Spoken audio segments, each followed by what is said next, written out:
ములుగు జిల్లాలో గ్రామ పంచాయతీ నకిలీ రసీదులు సృష్టించి అక్రమంగా లారీ డ్రైవర్ల వద్ద ఓ ముఠా దౌర్జన్యంగా డబ్బులు వసూలు చేస్తున్నారు. ఎందుకు డబ్బులు ఇవ్వాలని అడిగిన వారిని భయభ్రాంతులకు గురి చేస్తున్నారు. డబ్బులు ఇవ్వకుంటే ఇక్కడి నుంచి కదలనివ్వమని బెదిరిస్తున్నారని డ్రైవర్లు వాపోతున్నారు. అక్రమంగా డబ్బులు వసూలు చేస్తున్న ఈ ముఠాపై డిపిఓ స్పందించి చట్టపరమైన చర్యలు తీసుకోవాలని కోరారు.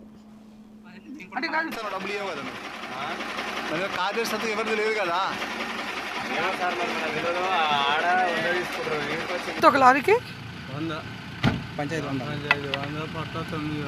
మరి 1000 రూపాయలు ఉంది ఇక్కడ.